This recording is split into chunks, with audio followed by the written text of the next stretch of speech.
Olá, eu sou Jorge Rodrigues, gestor de negócios e especialista no mercado agro na América Latina. Hoje eu quero conversar com você sobre uma decisão que, na minha leitura, é uma das mais relevantes dos últimos anos para quem formula, registra, recomenda ou aplica defensivos no Brasil. O portal AgroLink publicou uma matéria assinada por Leonardo Gotems, informando que o uso do herbicida hormonal 2,4-D passou a enfrentar novas restrições no Rio Grande do Sul, após decisão judicial que proibiu sua aplicação na região da campanha e fixou uma faixa de exclusão de 50 metros em relação a pomares e vinhedos em todo o estado.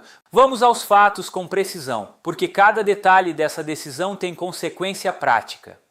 A decisão foi unânime na 4ª Câmara Cível do Tribunal de Justiça do Rio Grande do Sul e confirmou o entendimento já adotado em primeira instância. A área proibida seguirá o mapa da indicação de procedência da campanha. O governo estadual terá 120 dias para apresentar um plano de controle e, em caso de descumprimento, foi fixada a multa diária de R$10 mil. A medida deverá atingir a safra 2026/2027 e seguirá válida até que o governo apresente um sistema de monitoramento e delimite áreas de proteção consideradas seguras. O 2,4-D é usado no manejo de plantas daninhas em lavouras de soja, arroz, trigo e milho. Conforme o material do processo, essas 4 culturas representam mais da metade da produção agrícola gaúcha. A controvérsia está relacionada à deriva do produto, que pode alcançar áreas vizinhas e atingir principalmente videiras e macieiras. Laudos anexados à ação associam a exposição a deformações, abortamento floral e morte de plantas.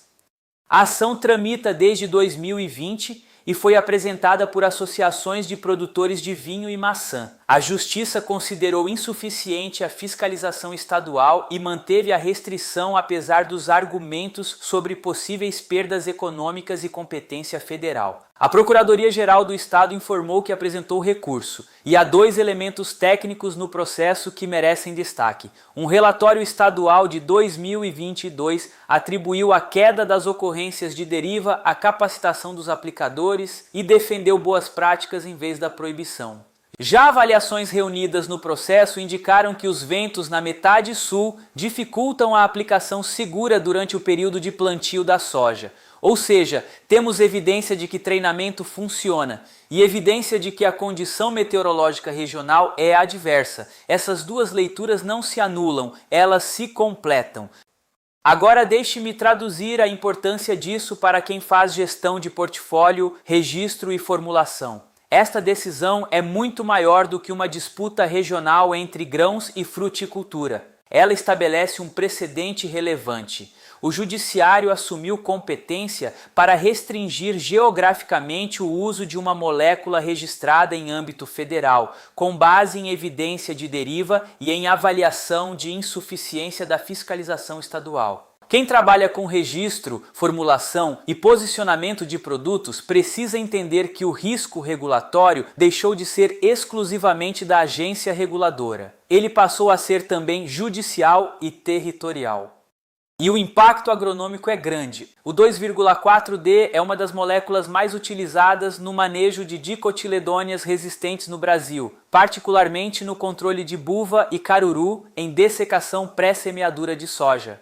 Restringir sua aplicação em uma região produtora inteira e criar uma faixa de exclusão de 50 metros em todo o estado muda o desenho do programa de manejo de resistência, aumenta a pressão sobre glifosato e sobre outros mecanismos de ação e desloca a demanda para alternativas que ainda não têm o mesmo custo por hectare. Aqui eu falo como formulador e quero ser bastante direto. O problema central não é a molécula, é a física da aplicação. O 2,4-D existe comercialmente em formas químicas com comportamentos de volatilidade bastante distintos e a formulação define quanto do produto permanece no alvo. Quando um tribunal fixa a distância de segurança em metros, ele está, na prática, precificando a deficiência tecnológica das formulações e dos protocolos de aplicação em uso. Vamos aos pontos favoráveis da decisão. O primeiro é a proteção de cadeias de alto valor agregado. Vitivinicultura e pomicultura operam com produtos de identidade geográfica, ciclo perene e investimento de longo prazo. Uma videira danificada por deriva não se recupera na safra seguinte e o dano pode comprometer anos de formação. Havendo laudos que associam a exposição a deformações, abortamento floral e morte de plantas, o interesse jurídico dessas associações é legítimo e tecnicamente sustentado. O segundo é o incentivo à modernização tecnológica. Restrição de uso é o gatilho mais eficaz para acelerar a adoção de formulações de baixa volatilidade, adjuvantes redutores de deriva, pontas de pulverização de gota grossa com padrão controlado e sistemas de decisão baseados em condições meteorológicas. O mercado brasileiro historicamente subutiliza tecnologia antideriva, porque ela é opcional. Deixa de ser opcional quando existe multa diária de R$10.000. O terceiro é a clareza do prazo. Os 120 dias para a apresentação de um plano de controle criam uma janela objetiva para que governo, indústria e produtores construam um sistema de monitoramento, delimitação de áreas sensíveis e rastreabilidade de aplicação. Isso é gestão de risco, não é apenas proibição. O quarto é a valorização da profissionalização do aplicador. O próprio relatório estadual de 2022 atribuiu a queda das ocorrências de deriva à capacitação. Existe um caminho técnico comprovado e ele passa por treinamento, responsabilidade técnica e registro de aplicação. O quinto é a antecipação estratégica. Empresas que se prepararem agora para operar sob restrição territorial estarão prontas para um cenário que tende a se repetir em outras regiões e com outras moléculas. Agora os pontos de atenção, igualmente sérios. O primeiro é a insegurança jurídica na cadeia de insumos. Registro de defensivo é competência federal, com avaliação de eficácia agronômica, toxicologia e impacto ambiental. Quando decisões judiciais estaduais criam mapas próprios de uso permitido, a indústria perde previsibilidade para planejar produção, estoque, rótulo e recomendação técnica. Planejamento industrial não se ajusta na velocidade de um acórdão. O segundo é o risco agronômico de concentração de mecanismos de ação. Retirar ou limitar severamente o 2,4-D em uma região aumenta a dependência de menos alternativas para o controle de dicotiledôneas. Isso acelera a seleção de biótipos resistentes, exatamente o oposto do que recomenda qualquer programa sério de manejo de resistência. Menos moléculas disponíveis significa mais pressão de seleção sobre as que restam. O terceiro é o impacto econômico direto sobre culturas que representam mais da metade da produção agrícola gaúcha. Soja, arroz, trigo e milho não têm hoje substituto de custo equivalente para todas as situações de manejo em que o 2,4-D é empregado.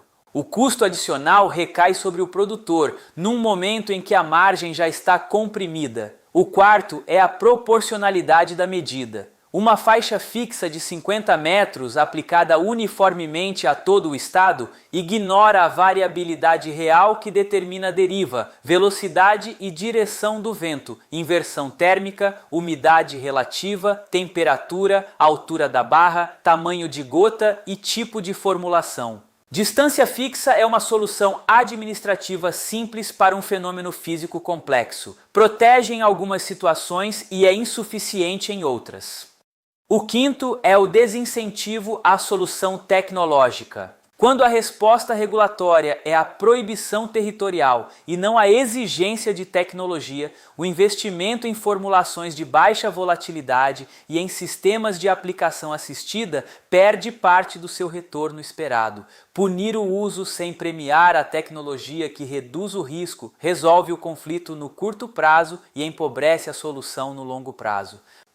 E aqui deixo a contribuição mais prática deste conteúdo, pensando em quem formula. Se deriva passou a ser um risco jurídico com valor definido em reais por dia, então deriva precisa ser tratada como atributo de formulação, com especificação, método de ensaio e reivindicação técnica. Isso significa trabalhar seriamente o espectro de gotas gerado pela cauda, minimizando a fração fina, que é a responsável pelo transporte a longa distância. Significa avaliar a volatilidade da forma química empregada, porque a deriva de vapor é um fenômeno distinto da deriva física e exige solução distinta. Significa incorporar adjuvantes de manejo de gota e modificadores reológicos com dados de laboratório e de túnel de vento, e não apenas com recomendação empírica. Significa controlar propriedades de superfície e tensão dinâmica para favorecer deposição e retenção no alvo. E significa, sobretudo, entregar ao cliente formulador e ao usuário final um pacote técnico completo, com janela meteorológica recomendada, ponta indicada, altura de barra, volume de cauda e registro rastreável da aplicação. Encerro com a minha leitura estratégica. Há um conflito legítimo entre duas cadeias produtivas e ele não se resolve com retórica. Resolve-se com física de aplicação, química de formulação e governança de campo. A ação tramita desde 2020, o que revela 6 anos de falha em construir um protocolo de convivência entre grãos e fruticultura. A decisão judicial é a consequência dessa lacuna, não a sua causa. Para a indústria, a mensagem é clara. O mercado brasileiro de herbicidas hormonais está entrando numa fase em que a licença para operar depende do desempenho antideriva do produto e não apenas da sua eficácia sobre a planta daninha. Formulação de baixa volatilidade, adjuvantes de manejo de gota, sistemas de deposição e rastreabilidade digital de aplicação deixam de ser diferencial e passam a ser condição de acesso ao mercado. Quem entender isso primeiro não perde mercado com a restrição, ganha. Sou Jorge Rodrigues e este foi mais um conteúdo do AgroLatam Intel, inteligência técnica e comercial para o agronegócio da América Latina. Até a próxima!